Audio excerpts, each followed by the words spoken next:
మొదటి నుండి కూడా నాకు ఆర్ట్స్ అన్నా, బ్యూటిఫుల్ థింగ్స్ క్రియేట్ చేయడం అన్నా, కుకింగ్ అన్నా కూడా చాలా ఇష్టం.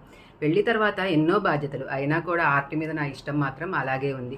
నేను ఎప్పుడైతే రెజిన్ ఆర్ట్స్ గురించి విన్నానో, దానిలో మెమరీస్ని లైఫ్ లాంగ్ ప్రిజర్వ్ చేయొచ్చు అని తెలుసుకున్నానో, వెంటనే దాన్ని నేర్చుకున్నాను. ఎలాంటి ప్రొఫెషనల్ సెటప్ లేదు, కేవలం ఇంటి నుండే అంతా చేశాను. ఎప్పుడైతే నా మొదటి ఆర్డర్కి ఇది చాలా యూనిక్ అండ్ ప్రీషియస్ అని ఫీడ్బ్యాక్ వచ్చిందో, నేను సరైన మార్గంలోనే ఉన్నాను అని నాకు నమ్మకం వచ్చింది. అలాగే చాక్లెట్స్ విషయానికి వస్తే మా పిల్లలకి చాక్లెట్స్ అంటే చాలా ఇష్టం. కానీ బయట చాక్లెట్స్ వల్ల జలుబు, దగ్గు, వాంతులు లాంటి సైడ్ ఎఫెక్ట్స్ వచ్చాయి. హోమ్మేడ్ చాక్లెట్స్ గురించి తెలుసుకొని దాన్ని కేవలం చేయకుండా నేను కోర్స్ నేర్చుకొని దాన్ని తయారు చేశాను.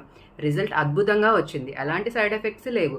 దానిని వెంటనే మార్కెట్లోకి రిలీజ్ చేయాలి అనుకున్నాను, చేశాను. నా దగ్గర చాక్లెట్స్ తీసుకున్న కస్టమర్ మళ్ళీ నా దగ్గరికి వచ్చి చాక్లెట్స్ తీసుకున్నప్పుడు నా కాన్ఫిడెన్స్ లెవెల్ ఇంకా పెరిగింది. మీరు కూడా నా ఈ ఆర్ట్ జర్నీలో, అలాగే నా ప్రోడక్ట్ జర్నీలో నాతో తోడుగా ఉంటారు అని మనస్ఫూర్తిగా కోరుకుంటున్నాను. Thank you so much.